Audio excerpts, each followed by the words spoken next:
Hi, I'm Lonna Kelly, and this is Hudson Valley Art Speak. Today I'm here with Karen Madden, who is a fiber artist, and she does some pretty remarkable work, a mixing right now of fiber and metal and a lot of different techniques that she's using.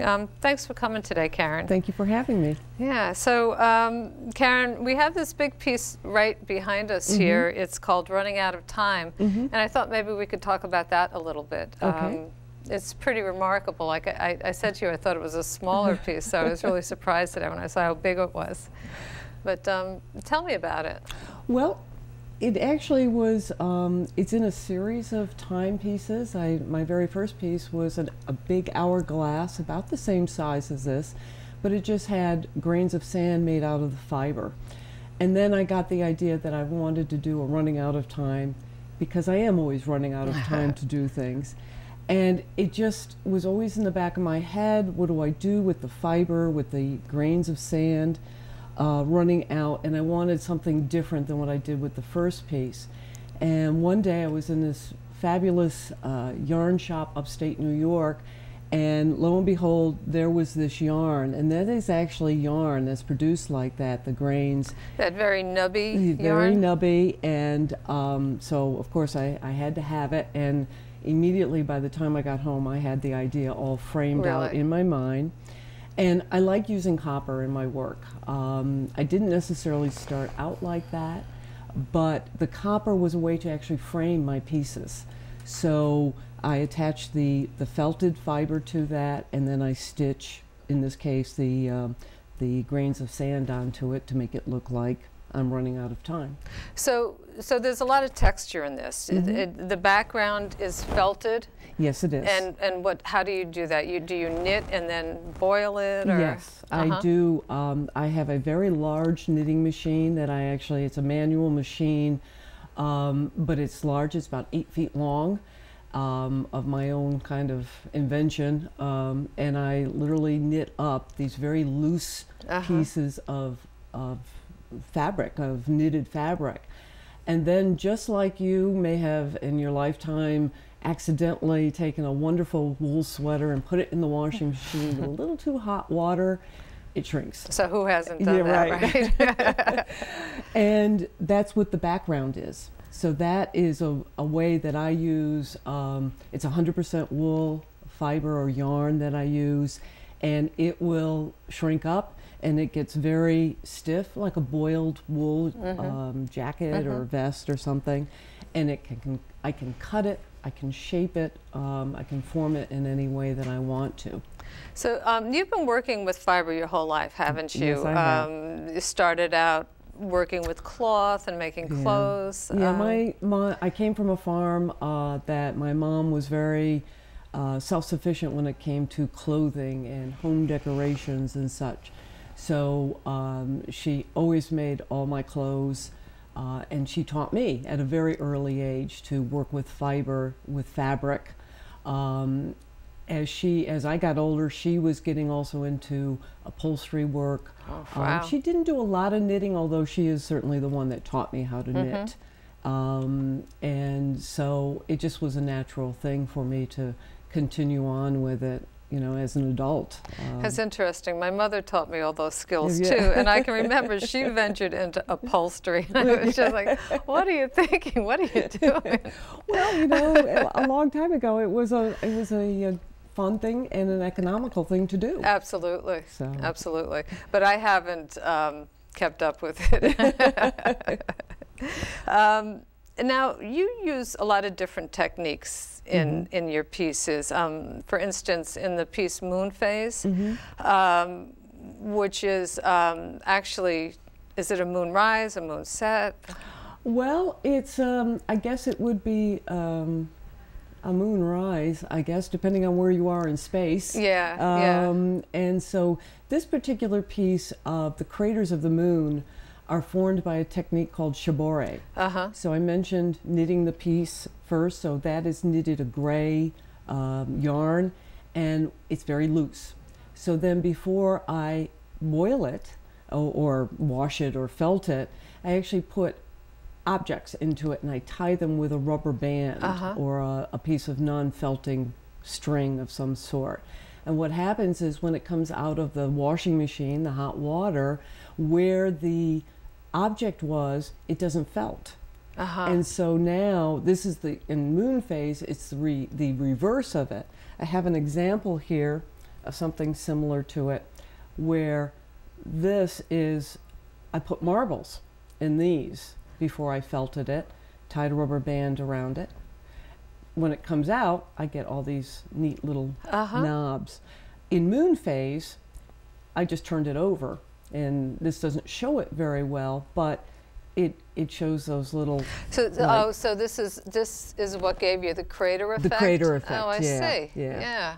And I kind of puff them up a little bit and accentuated them on the piece itself. Right. And so a piece like that, you could go with either side. You could use the marble side, or you could use the back side to do something with. Right, exactly. Yeah. And in fact, in my first piece, my first timepiece that I did, the grains are sand, this is what I did. So there's all these little pieces that stick out. Instead of fiber. So right. So it's not a dissimilar look. Only this is on the grains of sand. The nubbiness is more random, and you can direct it more when you do it when you felt things. In this case, I can get exactly what when I felt it.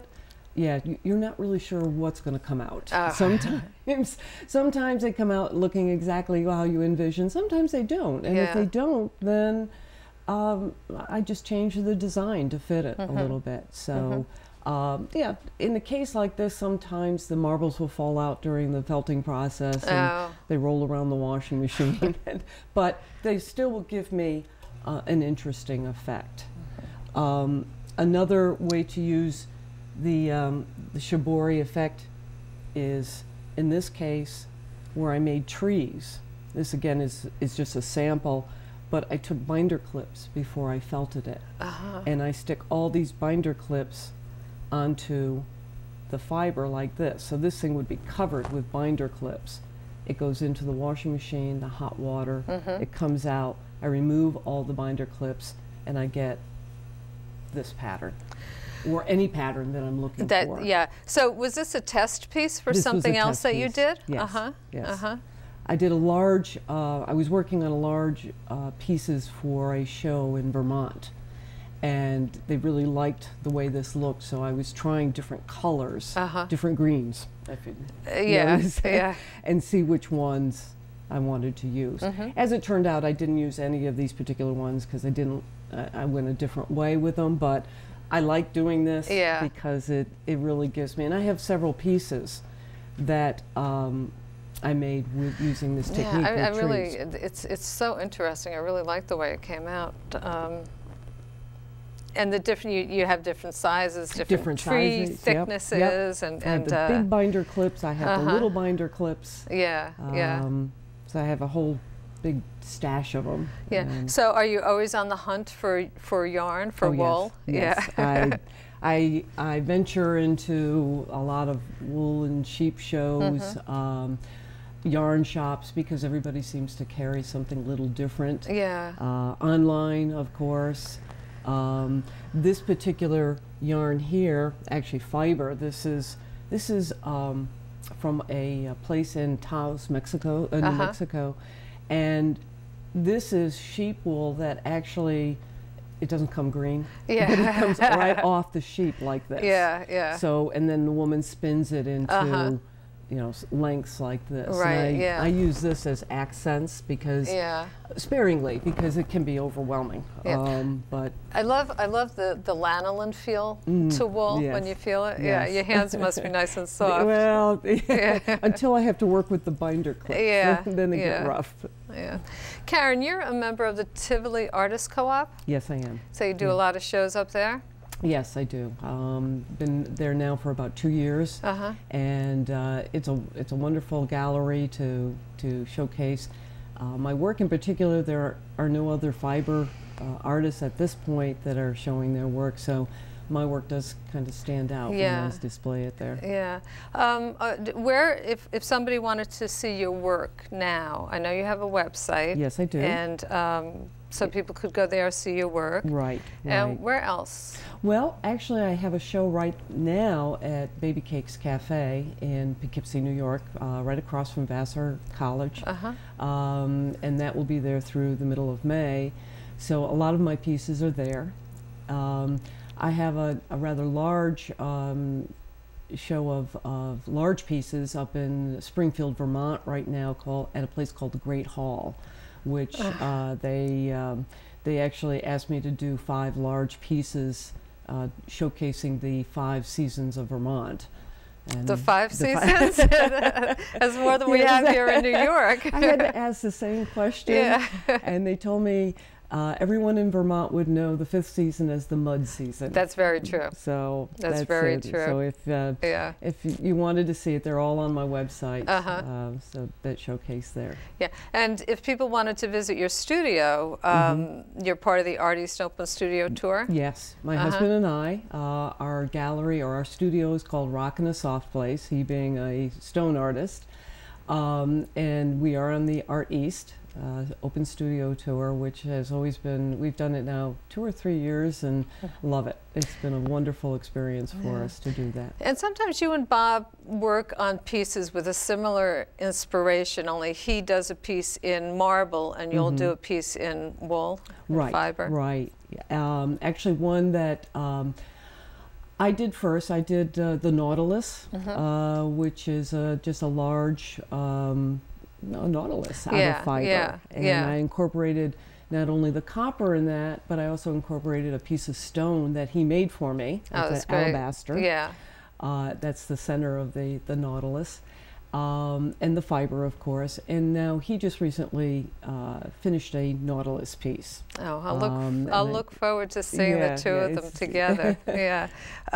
So we have just about run out of time. And so thanks for coming. But I just want to remind everybody that they can see Karen's work on her website and visit our studio on the Art East Open Studio Tour. And there's also some images that Karen does that are also on the Art East Duchess website. Thank you for coming, Karen. Thank you very much. Thanks for watching. So